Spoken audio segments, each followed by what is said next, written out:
రీసెంట్గా ఆధార్ రూల్స్లో మార్పులు చేశారు. అలానే 3 మేజర్ అప్డేట్స్ ఆధార్ గురించి ఉంది. ఒకటైతే కంప్లీట్లీ ఫ్రీగా మీరు ఇంప్లిమెంట్ చేసుకోవచ్చు. ఈ అప్డేట్ ప్రతి ఒక్క ఫ్యామిలీకి ఇంపార్టెంట్. దీన్ని మీరు ప్రాపర్గా చేసుకున్నట్లయితే స్కూల్స్లో, బ్యాంక్లో పాస్పోర్ట్ వెరిఫికేషన్లో యూజ్ అవుతుంది. ఈ అప్డేట్ ఎక్కడ చేసుకోవాలి, ఎలా చేసుకోవాలి, ఎన్ని రోజుల్లో చేసుకోవాలి, దీని గురించి మరియు 2 మేజర్ అప్డేట్ గురించి డీటెయిల్గా నేను ఎక్స్ప్లెయిన్ చేయబోతున్నాను. సో వీడియో ఎండ్ వరకు చూడండి. నమస్కారం, నేను అభిషేక్ రామప్ప. మొదటిది ఆ 3 అప్డేట్స్ ఏంటి దాని గురించి తెలుసుకుందాం. నంబర్ 1, MBU మీద నో ఛార్జ్ అండి. MBU అంటే మ్యాండేటరీ బయోమెట్రిక్ అప్డేట్.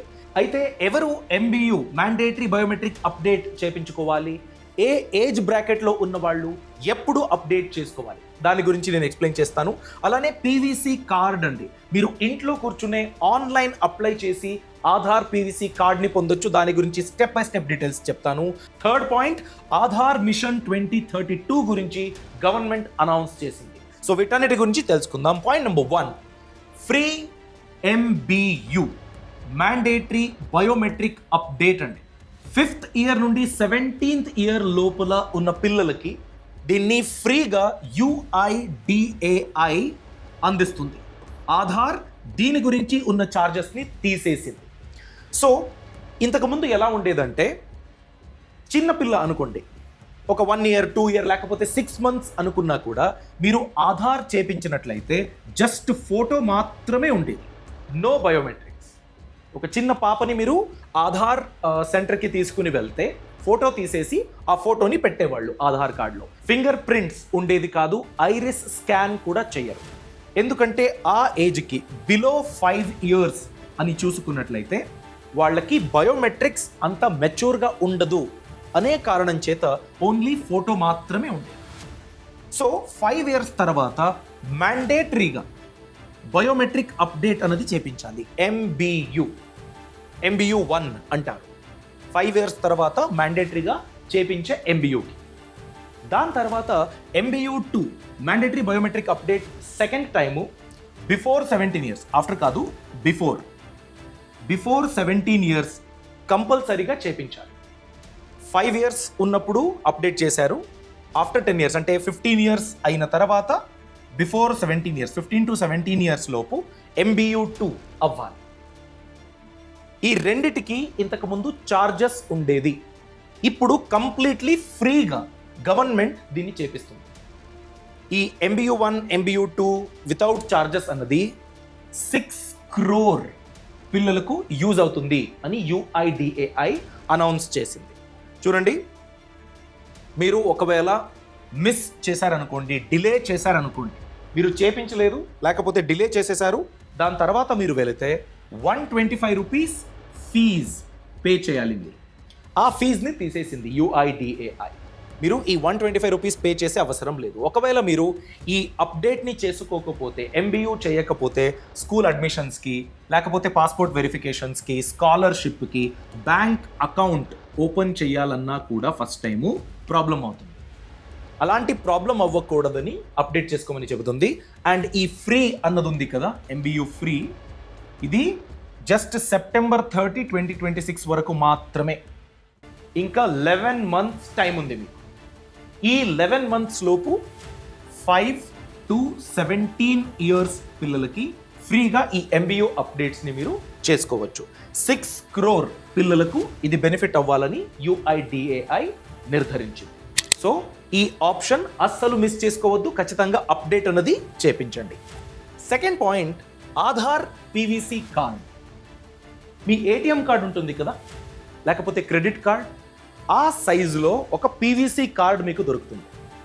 ఇప్పుడు మీరు జనరల్గా ఆధార్ ఎన్రోల్ చేసుకున్నట్లయితే అక్కడ మీకు ఇస్తారు కదా ఆధార్ కార్డ్ని. అది ఒక థిన్ షీట్లో ఉంటుంది. అది ప్రాపర్గా ఉండాలని మీరు లామినేషన్ చేపిస్తారు కదా, ఆ లామినేషన్కి 30 rupees 20 rupees ఇంత పే చేస్తారు. బట్ ఈ PVC కార్డు చాలా చిన్నగా ఉంటుంది, ఈజీగా క్యారీ చేయొచ్చు, చాలా సంవత్సరాలు డ్యూరబిలిటీ ఉంటుంది. దీన్ని మీరు ఆన్లైన్లో ఆర్డర్ చేసి మీ ఇంటికి వచ్చేటట్టు చూసుకోవచ్చు. దీనికి మీరు పే చేయాల్సింది ఎంత? ₹50 ఖర్చు చేసేస్తే ఇవన్నీ ఫీచర్స్ ఉన్న ఒక PVC card, Aadhaar PVC card మీ ఇంటికి చేరుకుంటుంది. స్టెప్ బై స్టెప్ ఎలా ఆర్డర్ చేయాలి? బ్రౌజర్ ఓపెన్ చేసేసి UIDAI అని వెబ్సైట్ని వెతకండి. UIDAI వెబ్సైట్ ఓపెన్ అవుతుంది. దాంట్లో ఇంకో సెక్షన్ ఉంటుంది, గెట్ ఆధార్ అని. లాంగ్వేజ్ సెలెక్ట్ చేసుకోవాలి. విజిట్ చేసిన వెంటనే లాంగ్వేజ్ దాన్ని సెలెక్ట్ చేసుకున్న తర్వాత అక్కడే కనిపిస్తుంది, మీ లాంగ్వేజ్ క్లిక్ చేయండి. దాని తర్వాత గెట్ ఆధార్ అనే సెక్షన్ కింద ఆర్డర్ ఆధార్ పీవీసీ అని ఉంటుంది. ఆ ఆప్షన్ని క్లిక్ చేయండి. క్లిక్ చేసుకున్నట్లయితే నెక్స్ట్ మీకు ఆధార్ నంబర్, యూజువల్గా 12 డిజిట్ ఆధార్ నంబర్ మీరు ఎంట్రీ చేసేస్తే చాలు. ఒకవేళ మీరు ఆధార్కి అప్లై చేశారు, ఇంకా ఆధార్ రాలేదు అనుకున్నట్లయితే ఎన్రోల్మెంట్ ఐడి అని ఉంటుంది. ఈ ఎన్రోల్మెంట్ ఐడి 28 డిజిట్స్ ఉంటుంది. లేకపోతే SID కూడా మీరు ఎంటర్ చేయొచ్చు. సర్వీస్ ఐడెంటిఫైయర్ ఐడి అని ఉంటుంది, అది కూడా 28 డిజిట్స్ ఉంటుంది. మీరు ఏదో చేంజ్ గురించి అప్లై చేసి ఉంటే, ఆధార్ డీటెయిల్స్ అప్డేట్ అవ్వాలి, ఫోటో అప్డేట్ అవ్వాలి, అడ్రస్ అప్డేట్ అవ్వాలి, అలాంటప్పుడు కూడా మీకు SID అనేది దొరుకుతుంది. దాన్ని కూడా మీరు యూజ్ చేసి ఆధార్ పీవీసీని ఆర్డర్ చేయొచ్చు. సో ఇది ఫిల్ చేసిన తర్వాత, ఆధార్ డీటెయిల్స్ ఎంటర్ చేసిన తర్వాత, ఈ మూడిట్లో ఏదైనా ఒక్కటి మీరు ఎంటర్ చేసిన ఓకే. దాని తర్వాత క్యాప్చా ఉంటుంది, క్యాప్చా ఎంటర్ చేయాలి మీరు. క్యాప్చా ఎంట్రీ చేసిన తర్వాత OTP మీ మొబైల్ నంబర్కి, ఆధార్కి లింక్ అయిన మొబైల్ నంబర్కి వస్తుంది OTP. ఒకవేళ నా మొబైల్ నంబర్ ఆధార్లో రిజిస్ట్రేషన్నే అవ్వలేదు, ఏం చేయాలి? దానికి కూడా సొల్యూషన్ ఉంది, చెప్తాను. సో OTP వస్తుంది. OTP ఎంటర్ చేసిన తర్వాత డీటెయిల్స్ ఎంటర్ చేయాలి. ఆ డీటెయిల్స్ ఎంటర్ చేసిన తర్వాత పేమెంట్ మీరు చేయాలి. ఆన్లైన్లో మీరు పేమెంట్ చేయవచ్చు, UPI పేమెంట్ చేయవచ్చు. ₹50 మీరు పే చేసినట్లయితే చాలు. ఈ ₹50లో GST ఉంది. స్పీడ్ పోస్ట్లో మీకు ఆధార్ పీవీసీ అన్నది మీ అడ్రస్కి సెండ్ చేస్తారు. సో ఆధార్లో ఏదైతే అడ్రస్ ఉంటుందో ఆ అడ్రస్కి వస్తుంది. ఓకే, సో ₹50తో మీకు ఇవన్నీ అయిపోతుంది. ఒకవేళ మొబైల్ నంబర్ రిజిస్టర్ అవ్వలేదు అనుకున్నట్లయితే అలాంటప్పుడు కిందే ఒక ఆప్షన్ ఇస్తారు, మొబైల్ నంబర్ నాట్ రిజిస్టర్డ్ అని. దాన్ని ఎంచుకున్నట్లయితే, ఆ ఆప్షన్ని సెలెక్ట్ చేసినట్లయితే మీరు ఆల్టర్నేటివ్ మొబైల్ నంబర్ని ఎంటర్ చేయొచ్చు. OTP వెరిఫికేషన్కి ఆ ఆల్టర్నేటివ్ నంబర్కి OTP అన్నది వస్తుంది. సో ఇలా మీరు ఆధార్ పీవీసీ కార్డ్, ఇలాంటి ఒక కార్డుని ఆర్డర్ చేసుకోవచ్చు, మీ ఇంటికే వచ్చేస్తుంది. మనం యూజ్ చేసే ID కార్డే ఇంత డ్యూరబుల్గా ఉండాలని ప్లాన్ చేసే మనము, మన కళలు కూడా అలానే సేఫ్గా ఉండాలి, డ్యూరబుల్గా ఉండాలని ఎందుకు ప్లాన్ చేయము? దాని గురించి నేను మీకు హెల్త్ ఇన్సూరెన్స్ మరియు టర్మ్ ఇన్సూరెన్స్ గురించి ప్లాన్ చేయడానికి రికమెండ్ చేస్తాను. దాని గురించే పాలసీ బజార్ ఉంది, డిస్క్రిప్షన్లో లింక్ ఉంది. క్లిక్ చేసి మీ డీటెయిల్స్ ఫిల్ చేసినట్లయితే 51+ ఇన్సూరెన్స్ ప్రోడక్ట్స్ని మీరు కంపేర్ చేయొచ్చు. మీకు ఏదైతే సూట్ అవుతుందో దాన్ని ఎంచుకోవచ్చు. మీ ఏజు, మీ హెల్త్ కండిషన్ పై డిపెండ్ అయ్యి ₹699 మీరు ఎవ్రీ మంత్ ప్రీమియం పే చేసినా కూడా ₹1 కోటి వరకు కవరేజ్ని పొందడానికి అవకాశం ఉంటుంది. సో ఆలస్యం చేయకండి, ఇప్పుడే మీరు కొనుగోలు చేసినట్లయితే అప్ టు 15% డిస్కౌంట్ కూడా పొందడానికి అవకాశం ఉంది. ఇప్పుడే డిస్క్రిప్షన్లో ఉన్న లింక్ క్లిక్ చేయండి, డీటెయిల్స్ ఎంటర్ చేసి కంపేర్ చేయండి, మీకు ఏదైతే సూట్ అవుతుందో ఆ ప్లాన్ని ఎంచుకోండి. Coming back to the topic, third major update ఏంటంటే, ఆధార్ అన్నది చాలా చాలా ఇంపార్టెంట్. మనకు రేషన్ నుంచి పెన్షన్ వరకు అన్నిటికీ మనం ఆధార్ యూజ్ చేస్తాం.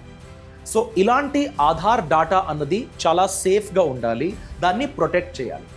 ఇప్పుడు సిమ్ కొనుగోలు చేయాలన్నా, బ్యాంక్ అకౌంట్ ఓపెన్ చేయాలన్నా, ఇంకేదో ఇన్వెస్ట్మెంట్ చేయాలన్నా, ఈ KYC అంటే ఆన్లైన్ రూపంలోనే మీరేనా ఆ వ్యక్తి, ఇది మీ డీటెయిల్సేనా, మీరే ట్రాన్సాక్షన్ చేస్తున్నదా అని కన్ఫర్మ్ చేసుకోవడానికి ఆధార్ని వాడుకుంటున్నారు.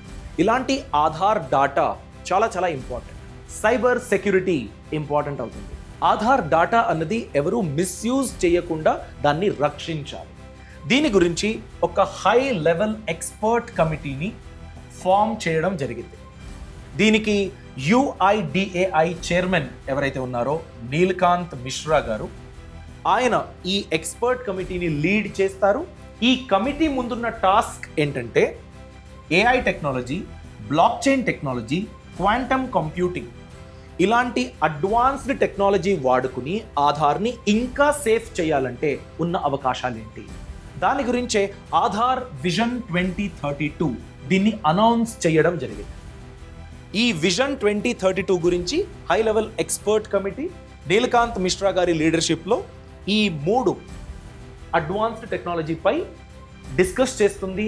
ఏది ఫీజిబుల్, ఎలాంటిది మనం ఇంప్లిమెంట్ చేయొచ్చు, దాని గురించి రికమెండేషన్ ఇవ్వడానికి అవకాశం ఉంది. సో ఈ టెక్నాలజీ ఎలా ఆధార్ని ఇంకా స్ట్రాంగ్ చేస్తుంది ఇప్పుడు చూద్దాం. Number 1, AI. మనం యూజ్ చేస్తున్న ఏఐ, ఆర్టిఫిషియల్ ఇంటెలిజెన్స్, ఆధార్ని ఎలా రక్షిస్తుంది? ఆధార్ ఉన్న ఒక వ్యక్తిని రక్షించడానికి అవకాశం ఉంది ఏఐకి. ఎలా? ఇప్పుడు ఎవరో మీ ఆధార్ డీటెయిల్స్ని మిస్యూజ్ చేశారు. For example, me Aadhaar finger print ఏదైతే ఉందో దాన్ని డూప్లికేట్ చేసేసి ఏదో ఒక సిలికాన్ ఆధార్ ఫింగర్ ప్రింట్ని వాడుకుని యూజ్ చేయడానికి ముందుకు వెళ్ళారు. అలాంటప్పుడు ఏఐ ఈ ఫింగర్ ప్రింట్ అలైవ్ కాదు, ఏదో ఒక మెటీరియల్ యూజ్ చేసుకుంటున్నారు, దాన్ని కనిపెడుతుంది.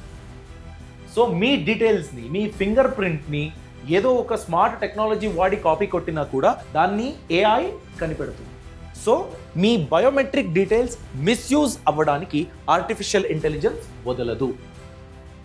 ఎన్నోసార్లు ఎలా అవుతుందంటే ఆధార్ డీటెయిల్స్ని ఇచ్చేసి ఎవరో గవర్నమెంట్ బెనిఫిట్ని కూడా మన పేరు మీద తీసుకుంటూ ఉంటారు. మీకు అది తెలియకపోవచ్చు. ఎప్పుడో మీరు అప్లై చేసినప్పుడు అక్కడ చూపిస్తుంది మీ పేరు మీద ఎవరో తీసుకుంటున్నారు ఆల్రెడీ రేషన్ను, ఇంకేదో గవర్నమెంట్ డైరెక్ట్ బెనిఫిట్ ట్రాన్స్ఫర్లు, ఇలా కూడా అవ్వచ్చు. అలాంటి మిస్యూజ్ని ఏఐ స్టాప్ చేస్తుంది, అలా అవ్వకుండా చూసుకుంటుంది. ఒక సూపర్ కాప్లా మీ ఆధార్ని కాపాడడానికి ఫ్యూచర్లో ఏఐని వాడుకోవచ్చు. అలాంటి అవకాశాలు ఉన్నాయి. Second 1, black chain technology. ఇప్పుడు క్రిప్టో కరెన్సీ లేకపోతే డిజిటల్ కరెన్సీ ఇలాంటివి బ్లాక్ చైన్ టెక్నాలజీ వాడుకుని ఆల్రెడీ ఇంప్లిమెంట్ చేశారు. బ్లాక్ చైన్ టెక్నాలజీ ఇప్పుడు ఒక 10 బ్లాక్స్ ఆఫ్ డాటా ఉందనుకోండి, ఆ 10 బ్లాక్స్ కూడా ఇంటర్ కనెక్టెడ్గా ఉంటుంది. ఒకవేళ ఈ 10 బ్లాక్స్లో నుంచి ఏదో ఒక బ్లాక్ ఆఫ్ డాటాని తీసేయాలన్నా, ఇంకేదో కొత్త బ్లాక్ ఆఫ్ డాటాని యాడ్ చేయాలన్నా అవకాశం ఉండదు. అలా యాడ్ చేయాలంటే ఆ 10 బ్లాకులు ఉంటాయి కదా. ఫర్ ఎగ్జాంపుల్, నేను ఒక బ్లాక్, ఇంకెవరో ఒక వ్యక్తి టెక్నాలజీ యూజ్ చేస్తున్నారు, ఆయన ఒక బ్లాక్ అనుకున్నట్లయితే వాళ్ళకి తెలియకుండా ఎలాంటి మార్పు చేయడానికి కూడా అవకాశం ఉండదు. సో ఎవరికో తెలియకుండా ఏదో ఒక ఫ్రాడ్ చేయడానికి, డాటా థెఫ్ట్ చేయడానికి అవకాశం ఉండదు. అంత strong technology block chain technology అని చూసుకున్నట్లయితే. సో ఇలాంటి బ్లాక్ చైన్ టెక్నాలజీ వాడుకున్నట్లయితే ఆధార్ డాటా ప్రొటెక్ట్ చేయడానికి అవకాశం ఉండొచ్చు. అలాంటి ఒక ఆప్షన్ ఎంతవరకు ఆధార్ని స్ట్రాంగ్ చేయొచ్చు, వీటన్నిటి గురించి, దీని యొక్క పాసిబిలిటీ గురించి ఆ కమిటీ అనేది చూసుకుంటుంది. దీనికి జతగా క్వాంటమ్ కంప్యూటింగ్ అండి. ఇవి మాత్రమే కాదు, ఇదే కాకుండా ఇంకొన్ని అడ్వాన్స్డ్ టెక్నాలజీ గురించి కూడా ఆ కమిటీ అనేది చూస్తుంది. క్వాంటమ్ కంప్యూటింగ్ ఇప్పుడు ఫర్ ఎగ్జాంపుల్ మన బ్యాంక్ సర్వర్ ఉంది, లేకపోతే నా స్మార్ట్ ఫోన్ ఉంది. నా స్మార్ట్ ఫోన్ని హ్యాక్ చేయాలంటే అదొక మ్యాథమెటికల్ కోడ్. మనం యూజ్ చేసే సాఫ్ట్వేరు, వెబ్సైట్ ఉంటే దాన్ని లాక్ చేయడానికి మనం యూజ్ చేసే కోడింగ్ ఏదైతే ఉంటుందో ఇవన్నీ ఒక మ్యాథమెటికల్ కోడ్. మనం నార్మల్గా యూజ్ చేసే టెక్నాలజీ వాడుకున్నట్లయితే ఎన్నో సంవత్సరాలు ఆ మ్యాథమెటికల్ కోడ్ని క్రాక్ చేయడానికి పడుతుంది. అదే క్వాంటమ్ కంప్యూటింగ్ మీరు యూజ్ చేసుకున్నట్లయితే అదొక advanced computing technology. At a time, అంటే ఇప్పుడు నేను ఒక కోడ్ని అప్రోచ్ అవ్వడానికి 10 వేస్ ఉంటే ఆ 10 వేస్ అట్ ఎ టైం ట్రై చేస్తుంది. దాని గురించి స్పీడ్గా ప్రాసెస్ ఏదైతే ఉంటుందో ఆ కంప్యూటింగు, క్రాకింగ్ అలాంటి ప్రాసెస్ అవుతుంది. సో క్వాంటమ్ కంప్యూటింగ్ ఇంత స్ట్రాంగ్గా ఉంది కాబట్టి దాన్ని ఏదో క్రాక్ చేయడానికి కాదు, మన ఆధార్ని కాపాడడానికి ఎలా వాడుకోవచ్చు, దీని గురించి కూడా ఈ అడ్వాన్స్డ్ టెక్నాలజీ గురించి ఆ హై లెవెల్ కమిటీ ఆలోచిస్తుంది, ఎలాంటి అవకాశాలు ఉన్నాయి అని.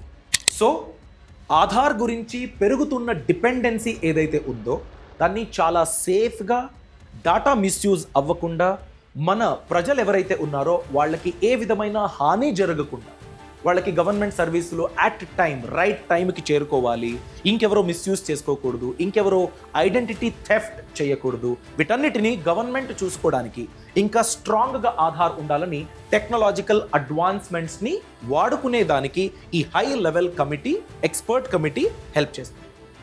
సో ఇదండి ఓవరాల్ అప్డేట్స్ అని చూసుకున్నట్లయితే. ఈ ఇన్ఫర్మేషన్ మీకు నచ్చినట్లయితే లైక్ చేయండి, మీ అభిప్రాయాన్ని కామెంట్ సెక్షన్లో తెలియజేయండి. Thanks for watching. All the best. Boss Wala. Be the boss.